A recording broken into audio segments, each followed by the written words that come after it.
मराठा आरक्षणासंदर्भात 13 ऑक्टोबर पासून उच्च न्यायालयात सुरू होणाऱ्या अंतिम सुनावणी अनुषंगाने वर्षा निवासस्थानी आज सर्वपक्षीय मराठा नेत्यांची बैठकीत चर्चा झालेली आहे आणि सरकारतर्फे न्यायालयात बाजू मांडली जाणार आहे। या बैठकीला आरक्षण भूमिका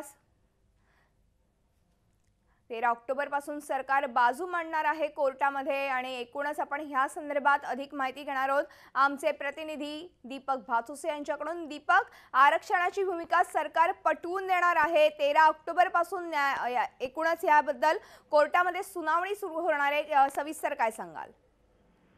मृदुला, 13 ऑक्टोबर पासून मुंबई उच्च न्यायालयामध्ये मराठा आरक्षणासंदर्भात अंतिम सुनावणी सुरू होणार आहे आणि आता सरकारच्या आता थोडेच दिवस शिल्लक आहेत। मराठा मोर्चे आपल्याला माहिती गेले महिनाभर महाराष्ट्रभर निघतात मराठा आरक्षणाच्या मागणीवरून आणि या मोर्चांचा दबाव सरकारवर आहे, मुख्यमंत्र्यांवर आहे आणि आता 13 तारीख जवळ आल्यानंतर सरकारने या संदर्भातील हालचाली सुरू केलेल्या आहेत।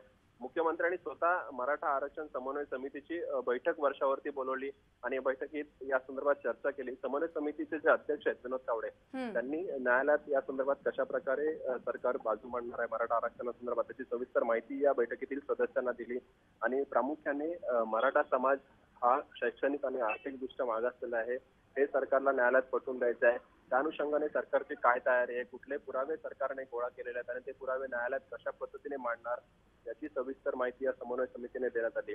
या समन्वय समितीमध्ये विरोधी पक्षाचे सदस्य सुद्धा आहेत, स्वतः विरोधी पक्षनेते राधाकृष्ण विखे पाटील आहेत, माजी उपमुख्यमंत्री अजित पवार आहेत। त्यामुळे विरोधी पक्षांना विश्वासात घेऊन सरकारने यापुढे मराठा आरक्षणासंदर्भातील लढाई न्यायालयात लढण्याचा ठरवलेलं दिसतंय। त्यामुळे स्वतः मुख्यमंत्र्यांनी या समन्वय समितीची बैठक बोलवली आणि प्रामुख्याने आरक्षणासंदर्भात विरोधी पक्षांकडून जी सरकारवर टीका होते ते टीकेची धार सुद्धा कुठेतरी बोचट करण्याचा हा प्रयत्न सरकारकडून होतोय, मुख्यमंत्र्यांकडून होतोय। त्यासाठीच त्यांनी मराठा समन्वय समितीची बैठक विनोद तावडे यांना न घेऊ देता स्वतः आपल्या निवासस्थानी घेतल्याने सगळा आढावा घेतला। धन्यवाद दीपक, या संपूर्ण माहितीबद्दल। आपण बघतोय मुख्यमंत्र्यांसह तावडे, अजित पवार या बैठकीला उपस्थित होते। मुख्यमंत्र्यांच्या वर्षा निवासावर ही बैठक पार पडली आणि 13 ऑक्टोबर पासून न्यायालयात आपली बाजू मांडणार असल्याचं आता सरकारनं स्पष्ट केलंय।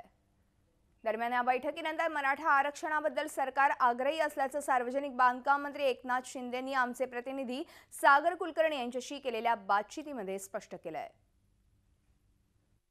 मराठा आरक्षणाचा चर्चा राज्यात संपूर्ण गाजतोय। एकनाथ शिंदे हे मराठा आरक्षणाच्या समन्वय समितीचे सदस्य आहेत। आता बैठक संपलेली आहे।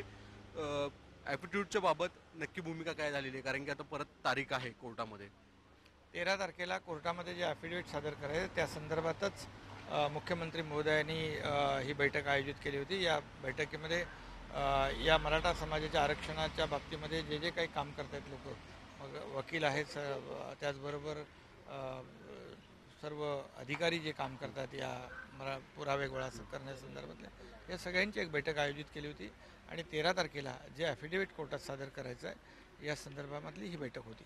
सर, ॲफिडेव्हिट बाबत उशीर झाला अशी एक सगळी सर्व चर्चा आहे, याबाबत काही भूमिका आज ठरली का?